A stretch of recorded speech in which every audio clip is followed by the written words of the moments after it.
Hello friends, welcome back கேபிஎஸ்டோ channel நண்பர்களே.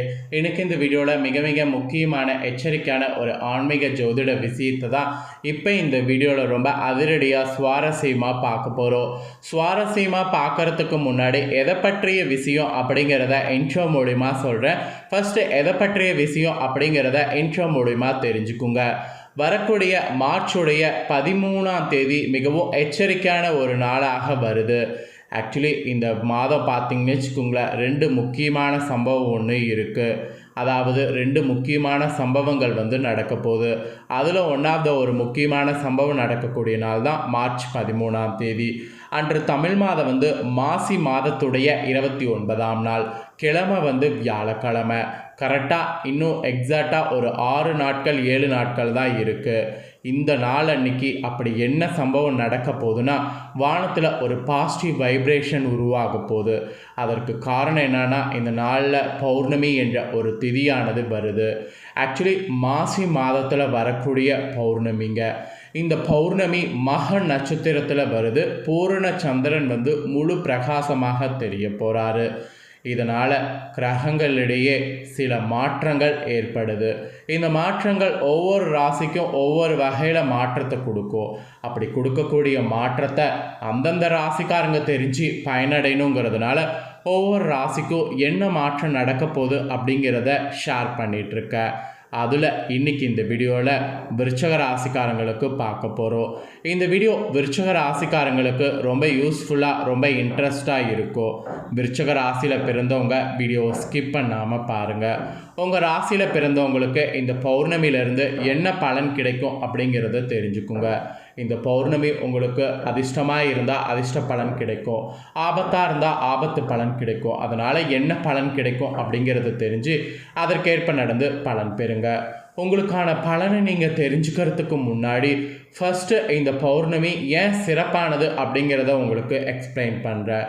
மாசி மாத பௌர்ணமி நாளில் விரதம் இருந்து நான் சொல்லக்கூடிய வழிபாடு செய்திங்கன்னா இந்த மாதிரியான பலன்கள்லாம் உங்களுக்கு கிடைக்கும் என்று சொல்லப்படுது. ஸோ என்ன பலன் கிடைக்கும், என்ன பரிகாரம் செய்யணும் அப்படிங்கிறத எல்லாமே முதல்ல இந்த வீடியோவில் விருச்சிக ராசிக்காரங்க தெரிஞ்சுக்குங்க. அதுக்கப்புறம் உங்களுக்கான பலனை இந்த வீடியோவில் பார்க்கலாம். இப்பிறவிக்கு பிறகு இனி பிறவா நிலை உங்களுக்கு கிடைக்க போகுது. அப்புறம் சிவதீட்சை பெற்ற யாகம் இந்த வழிபாடு உங்களுக்கு பெற்றுத்தரும். அது மொத்தம் இந்த பௌர்ணமி ஒரு சக்தி வாய்ந்த பௌர்ணமிங்கிறது இந்த 2 பாயிண்ட் மூலியமாகவே நமக்கு தெரிய வருது. இந்த 2ம் நமக்கு கிடைக்கிறது மூலியமாகவே தெரிய வருது. ஆக்சுவலி மக நட்சத்திரத்துக்கு அதிபதி நவக்கிரகங்களில் நிகழ்கிரகங்களாக இருக்கக்கூடிய கேது பகவான் ஆவார். இவர் ஞானத்தையும் மோட்சத்தையும் அதிக அருள்பவர் என்று சொல்லலாம். கேது பகவான் ஞானத்தை அளிப்பதோடு மிக பெறக்கூடிய செல்வத்தை அள்ளித்தரக்கூடிய வல்லமை படைத்தவர். இப்படி பல புண்ணிய அம்சங்களை கொண்ட மாசி மாதத்தில் கேதுவின் நட்சத்திரமான மக நட்சத்திரத்தில் சந்திரன் வரக்கூடிய தினம்தான் மாசி பௌர்ணமி. ஆக்சுவலி பூரண சந்திரன் அமையக்கூடிய நாளே மாசி மாத பௌர்ணமி. அதனால தான் மற்ற பௌர்ணமி காட்டிலும் இந்த பௌர்ணமி அதிக சிறப்புடையது என்று சொல்லப்படுது. இந்த மாசி மக பௌர்ணமி அன்னைக்கு எல்லா கோவில்களில் விட சிவன், விஷ்ணு, முருகன் ஆகிய மூவருக்கு சிறப்பு அபிஷேக ஆராதனைகள், யாகங்கள், உற்சவங்கள் நடைபெறும். ஸோ இந்த தினத்தில் அது மட்டும் இல்லாமல் மற்ற மாதங்களில் வரக்கூடிய பௌர்ணமி தினங்களில் விரதம் மேற்கொள்வது போன்று விருச்சிக ராசிக்காரங்க நீங்களும் மாசி மாத பௌர்ணமி தினத்தில் விரதம் இருக்கணும். அப்படி இருந்தீங்கன்னா சிறப்பான பலன் உங்களுக்கு இந்த பௌர்ணமி பெற்றுத்தரும். அதே போல் இந்த மாசி மாத பௌர்ணமி அன்னைக்கு சத்யநாராயண பூஜை வீட்டில் கோவிலில் செய்கிறது ரொம்ப விசேஷம். அப்புறம் மாலை நேரத்தில் சூரியன் அஸ்தமனத்திற்கு பின்னர் அம்மன் கோவில்களில் வழிபாடு செய்வது அதிக நன்மைகளை பெற்றுத்தரும். மாசி மாத பௌர்ணமி அன்னைக்கு இன்னும் திருவண்ணாமலையில் கிரிவலம் செல்லக்கூடிய வாய்ப்பு கிடைச்சதுன்னா மேற்கொள்ளுங்க. அந்த சமய வண்டுகள் மொத்தமாக பறக்கக்கூடிய காட்சி பார்க்கக்கூடிய வாய்ப்பு உங்களுக்கு ஏற்பட்டால் உங்களுடைய பல மனித பிறவிகளுடைய கர்மாக்கள் அந்த நொடி பொழுதே தொடர்ந்ததாக ஐதீகம். அதனால் கண்டிப்பாக பார்த்தீங்கன்னு வச்சுக்கோங்களேன், கிரிவலம் மேற்கொள்வதுக்கு ட்ரை பண்ணுங்கள், வண்டுகள் பார்க்குறதுக்கு ட்ரை பண்ணுங்கள். இப்பிறவிக்கு பிறகு இனி பிறவா நிலை கூட உங்களுக்கு கிடைக்கும். மேலும் நீங்கள் அனைத்து துறைகளில் ஈடுபடுறவங்க மாசி பௌர்ணமியில் கிரிவல வழிபாடு செய்தீங்கன்னா உங்கள் துறைகளில் அதிக பலன்களை பெற முடியும். அப்புறம் கணவனை பிரிந்து வாழ்பவர்கள் கணவருடைய அன்பை பெற்று இனப்பிரியாமல் வாழக்கூடிய அமைப்பு கூட இந்த பௌர்ணமியில் கிரிவலம் வர்றதுனால உண்டாகும். அதிக அளவு கடன் வாங்கி அதை திருப்பி செலுத்த முடியாமல் திணறவங்க கூட மாசி பௌர்ணமியில் கிரிவலம் சென்று விருச்சிக ராசிக்காரங்க சிவனை வழிபாடு செய்தீங்கன்னு வச்சுக்கோங்களேன், விரைவில் கடன் தீரும். நீங்கள் பக்கத்தில் ஏதாவது ஒரு சிவன் கோவிலுக்கு போய் கிரிவலம் செஞ்சால் கூட இந்த நாளில் உங்களுக்கு கடன் தீர்வது உறுதி. ஆக மொத்தம் மாசி மாதம் வரக்கூடிய பௌர்ணமியில் விரதம் இருந்து அம்பிகை சிவனை துதித்து விளக்கேற்றி வழிபட்டு வந்தீங்கன்னா துன்பங்கள் விலகி ஓடும், இன்பங்கள் நிலைத்திருக்கும்.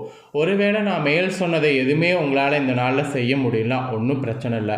சக்கரை பொங்கல் ஒன்று மட்டும் செய்து அதை நெய்வேத்தியமாக வைத்து ஈசனை வழிபாடு செய்யுங்க.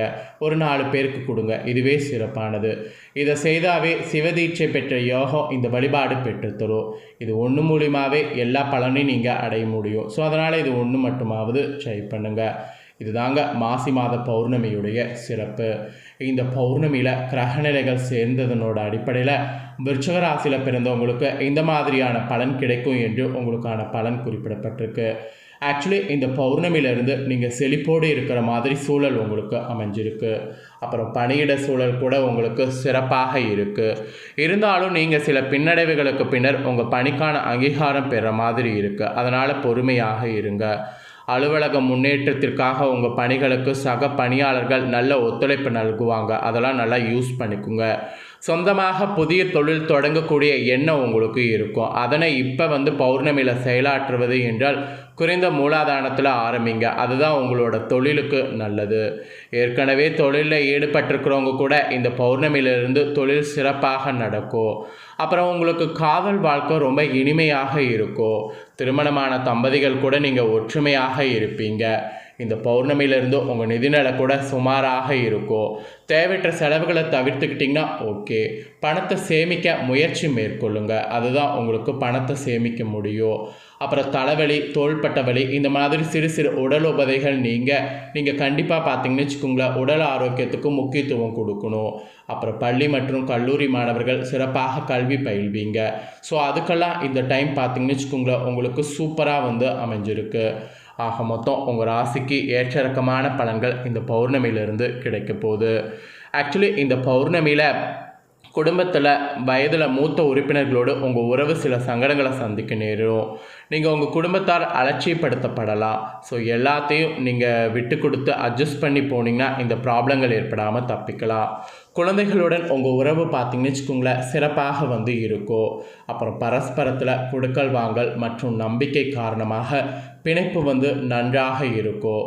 நீங்கள் உங்கள் குடும்ப உறுப்பினர்களுக்காக நேரம் ஒதுக்கி அவர்களோடு கலந்து உரையாடணும். அப்போ தான் அவங்களுக்கும் உங்களுக்கும் இடையே பிணைப்பு நல்லா நெருக்கமாகும். பரஸ்பர நம்பிக்கை ஏற்படும். அப்புறம் திருமணமான தம்பதிகள் கூட நீங்கள் மகிழ்ச்சியான தருணங்களை அனுபவிக்கிறதுக்கு இது ஒன்று தான் வழி. இருவருக்கும் இடையே நல்ல புரிந்துணர்வு காணப்படும். அந்த பசுமையான நினைவுகள் உங்கள் வாழ்நாள் முழுவதும் இருக்க நீங்கள் இந்த டைம் கொஞ்சம் நான் சொன்ன மாதிரி நடந்துக்குங்க. அப்புறம் காதலர்களுக்கு இடையே உறவு இந்த பௌர்ணமியிலிருந்து மேம்படும்.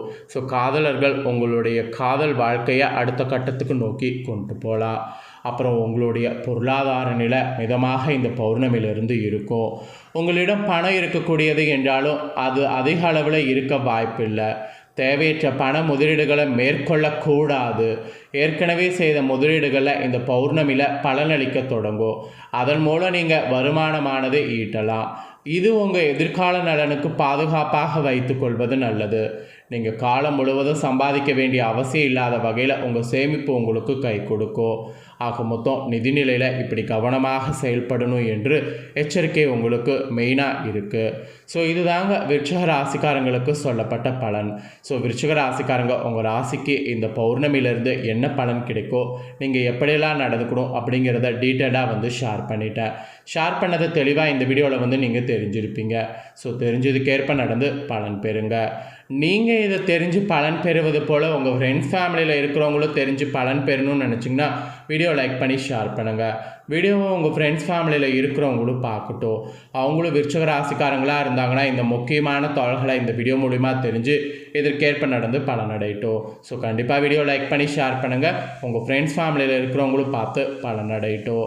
நெக்ஸ்ட்டு நம்ம சேனலில் நிறைய முக்கியமான வீடியோ போடப்படும். அதை எல்லாத்தையுமே உடனுக்குடனே தெரிந்து கொள்ள மறக்காமல் நம்ம சேனலை சப்ஸ்கிரைப் பண்ணுங்கள். கூட பெல் பண்ண ப்ரெஸ் பண்ணுங்கள். அதை பண்ணிட்டீங்கன்னா இனி நான் போடுற மற்ற அப்டேட்டான எல்லா வீடியோஸும் உடனுக்குடனே தெரிந்து கொள்ளலாம். ஸோ மறக்காமல் சப்ஸ்கிரைப் பண்ணி பெல் பண்ண ப்ரெஸ் பண்ணுங்கள். நெக்ஸ்ட்டு தனுசு ராசிக்காரங்களுக்கு பௌர்ணமிக்கு பிறகு என்ன நடக்குங்கிற தகவல்களோடு மீண்டும் புதிய வீடியோவில் சந்திக்கிறேன். தேங்க்யூ.